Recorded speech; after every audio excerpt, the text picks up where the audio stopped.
உணவு என்பது மக்களினுடைய அடிப்படை தேவை. பால் மனிதனுடைய உணவிலே முக்கிய பங்கு ஆற்றி வருகிறது. மனிதர்களுக்கான உணவு பாதுகாப்பு, ஃபுட் செக்யூரிட்டி என்ற அம்சத்தை கூட உணவுப் பொருள்களின் பாதுகாப்பு அல்லது பாதுகாப்பான உணவுப் பொருட்களை தயாரித்தல் என்ற வகையில் அரசும் கூட food safety and standards act என்ற ஒரு சட்டத்தை கடந்த ஆண்டு அமுல்படுத்தியிருக்கிறது. மனிதர்கள் உட்கொள்ளும் முக்கிய உணவுப் பொருளான பாலும் கூட தரமான வகையிலே உற்பத்தி செய்யப்பட வேண்டும். பாலிலிருந்து பெறப்படும் உணவுப் பொருட்களும்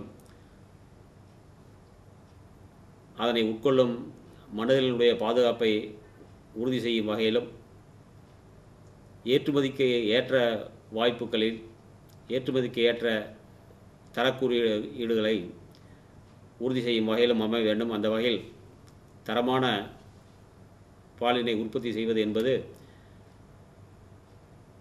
கறவை மாட்டு பண்ணையத்தில் ஒரு முக்கிய குறிக்கோளாக இருக்கிறது. கறவை மாடுகளை வைத்திருப்போர்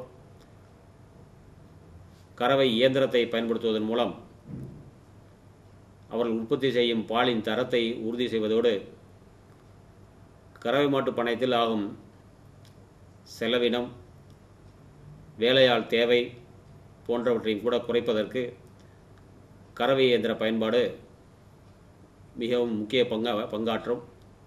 அந்த வகையில் கறவை இயந்திரத்தின் பயன்பாடு குறித்து விளக்கம் இந்த குறும்படம் பண்ணையாளர் உற்பத்தி செய்கின்ற பாலின் தரத்தை உறுதி செய்வதோடு கறவை மாட்டு பண்ணையத்தில் வேலையாட்களின் தேவை, அதற்கான செலவினம் ஆகியவற்றை குறைத்து பண்ணையாளர்களுக்கு பெரிதும் பயனுள்ளதாக இருக்கும் என நம்புகிறேன்.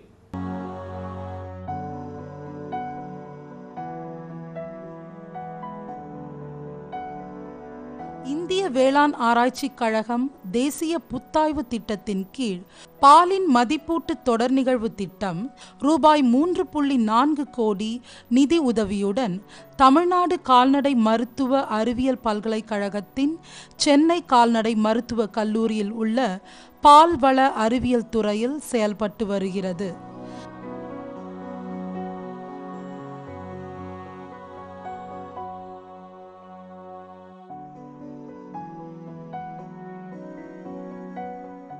இத்திட்டத்தின் பன்னோக்குகளில் ஒன்று பால் கறவை இயந்திரத்தின் பயன்பாடறிந்து சுகாதாரமான முறையில் பால் உற்பத்தி செய்தலாகும்.